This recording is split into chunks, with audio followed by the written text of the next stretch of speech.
इस बीमारी का जो मुख्यतः कारण है वो ये है कि ठंड से उंगलियों में रक्त का प्रवाह जो है वो कम हो जाता है। हार्ट में भी कभी-कभी इस बीमारी का दुष्प्रभाव देखा जाता है, जिससे हार्ट की गति जो है वो अनियंत्रित हो जाती है। आप रीज़न नहीं बता रहे कि रीज़न नहीं पता है क्या है, किस वजह से होती है, बट स्टार्टिंग सिम्टम्स क्या होते हैं, पेशेंट को पता कैसे चलेगा? इस बीमारी के बारे में अगर ज़्यादा अवेयरनेस होगी तो ज़्यादा डॉक्टर इस बीमारी को जल्दी पहचान सकेंगे। क्योंकि ये बीमारी सिर्फ उंगलियों से शुरू होती ज़रूर है, लेकिन इसके दुष्प्रभाव पूरे शरीर पे होते हैं जो बहुत खतरनाक भी हो सकते हैं।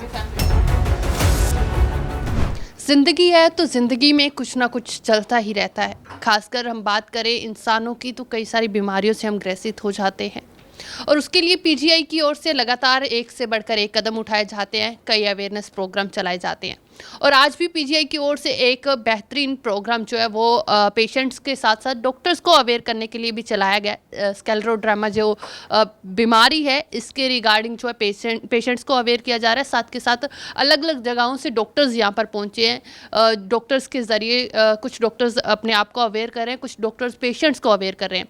इस वक्त हमारे साथ डॉक्टर विकास अग्रवाल है जो लखनऊ से आए हैं, उनसे बातचीत करेंगे, जानेंगे कि आखिरकार ये डिजीज़ है क्या, कैसे फैलती है, क्या इसके सिम्टम्स है, कैसे इससे बचा जा सकता है। तो डॉक्टर सबसे पहले तो क्या है ये डिजीज़ जिसके बारे में ये आज का प्रोग्राम है? जी, ये जो बीमारी जिसको स्क्लेरोडर्मा कहते हैं, ये एक ऑटोइम्यून बीमारी है जिसमें हमारी प्रतिरोधात्मक क्षमता की गड़बड़ी की वजह से ये बीमारी हो रही है। इस बीमारी का जो मुख्यतः कारण है वो ये है कि ठंड से उंगलियों में रक्त का प्रवाह जो है वो कम हो जाता है। क्यों ऐसा होता है ये कोई नहीं जानता है, लेकिन हाँ, इससे जो परेशानियां हैं वो बहुत बेहिसाब हैं। जैसे ही रक्त का प्रवाह कम होने लगता है उंगलियों में, तो उंगलियों में छाले पड़ जाते हैं या कभी कभी रक्त का प्रवाह बंद हो जाता है, जिसकी वजह से गैंग्रीन तक हो जाता है। ये बीमारी सामान्यतः यंग फीमेल्स में जो कि 20 से 40 साल की उम्र में है, उन्हीं में ज़्यादा देखी जाती है। क्योंकि सारे घर जो हैं वो महिलाओं से ही चल रहे होते हैं और उनको पानी में या ठंड के मौसम में काम करना पड़ता है सुबह उठ के जल्दी, तो उनकी उंगलियों में अगर परेशानियां हैं तो पूरा घर जो है इससे अव्यवस्थित हो जाता है। तो ऐसा नहीं है कि ये बीमारी सिर्फ एक शख्स को परेशान कर रही है, बल्कि पूरे घर को परेशान कर सकती है। ये बीमारी सिर्फ उंगलियों में रक्त के प्रवाह कमी की वजह से ही नहीं है, इसमें लंग्स में और चमड़ी में फाइब्रोसिस हो जाती है, जोड़ों में दर्द हो जाते हैं, जोड़ सूज जाते हैं या हाथ जो हैं वो सीधे नहीं हो पाते हैं। कई महिलाओं को मुंह खोलने में परेशानी होती है, वो ज़्यादा बड़ा मुंह नहीं खोल सकती हैं, ज़्यादा खाना एक साथ नहीं खा सकती हैं। इसके साथ साथ फेफड़ों में जब ये बीमारी सख्तपना करने लगती है, जिसको हम लोग इंटरस्टिशियल लंग डिजीज़ या फाइब्रोसिस बोलते हैं, उसमें उनको सांस लेने में ऑक्सीजन की कमी होने लगती है और उससे उनको बहुत परेशानी होती है। ना सिर्फ ये, बल्कि हार्ट में भी कभी कभी इस बीमारी का दुष्प्रभाव देखा जाता है, जिससे हार्ट की गति जो है वो अनियंत्रित हो जाती है और उनको कभी कभी एरिथमियाज हो जाते हैं, जिसमें जान जाने का भी डर रहता है। हार्ट फेलियर भी हो जाता है और बल्कि गति अनियंत्रित होने से जान जाने का खतरा भी हो जाता है। इसके अलावा ये बीमारियों में आंतों में गड़बड़ियाँ काफ़ी देखने में आती हैं, जिसमें खाना खाने में निगलने में परेशानी होती है और अक्सर महिलाओं को बीच बीच में डायरिया होने लगता है, जिसका कोई कारण समझ में नहीं आता है। तो एक तरीके से देखा जाए, अगर जितनी भी ऑटोइम्यून बीमारियां हैं जो हमारी प्रतिरोधात्मक क्षमता की गड़बड़ियों की वजह से हो रही हैं, उनमें ये सबसे मुश्किल बीमारियों में इसको गिना जा सकता है। इसके आप रीज़न नहीं बता रहे कि रीज़न नहीं पता है क्या है, किस वजह से होती है, बट स्टार्टिंग सिम्टम्स क्या होते हैं, पेशेंट को पता कैसे चलेगा? इसमें जो सबसे कॉमन और सबसे पहला सिम्टम है वो है ठंड के मौसम में उंगलियों का सुन्न हो जाना, पीला पड़ जाना या नीला पड़ जाना।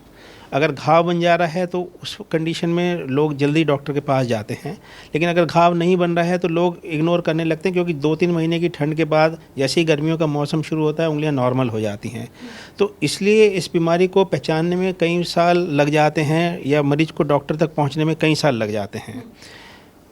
आपको मैं बता दूं, बड़ा चौंकाने वाला एक तथ्य है ये। पूरे भारत में अगर हम रोमेटोलॉजिस्ट या इम्यूनोलॉजिस्ट की बात करें जो इस बीमारी के लिए एक्सपर्ट हैं, तो आप इमेजिन नहीं कर सकते हैं कि 140 करोड़ देश की पॉपुलेशन के लिए सिर्फ 1400 भी क्वालिफाइड डॉक्टर नहीं है आज की तारीख में पूरे भारत में इस बीमारी को पहचानने के लिए।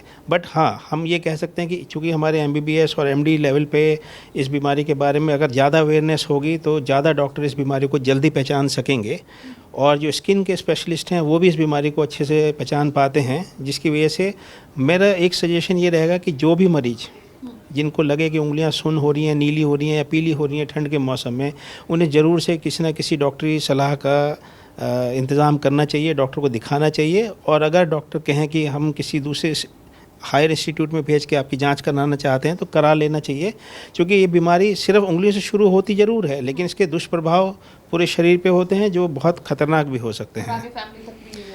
बिल्कुल, अगर देखिए महिलाएं घर में काम नहीं कर सकती हैं तो वो सिर्फ एक शख्स नहीं है जिसका प्रभाव होगा, पूरा परिवार अफेक्टेड होगा, उसमें बच्चे भी होंगे और घर के बूढ़े बुजुर्ग भी होंगे। मतलब हम छूत का रोग कह सकते हैं इसको? नहीं, छूत का रोग बिल्कुल भी नहीं है, इससे किसी को छूने पीने से कुछ नहीं हो सकता है।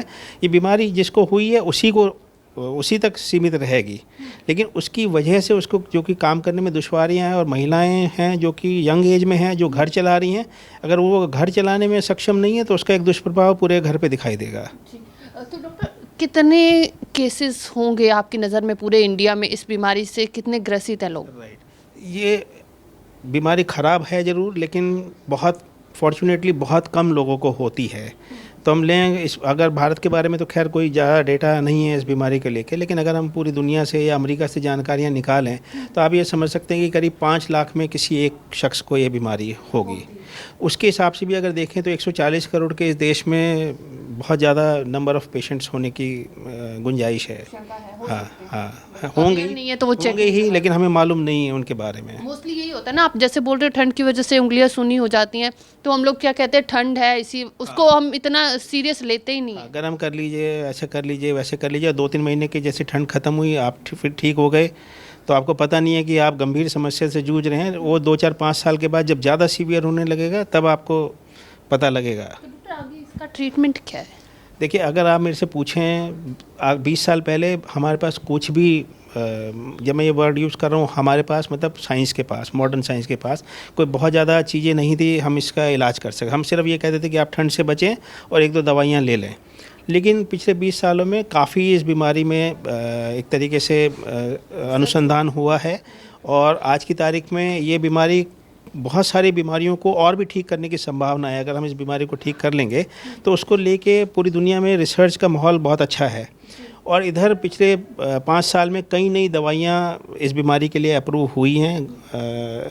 हमारी जो FDA की वेबसाइट, जो अमेरिकन एजेंसी है जो कि कई सारी दवाइयों को अप्रूव करती है दुनिया में सबसे पहले, उन्होंने करी हैं, और उससे हमने देखा है कि पेशेंट्स की ज़िंदगी की गुणवत्ता में काफ़ी सुधार हुआ है।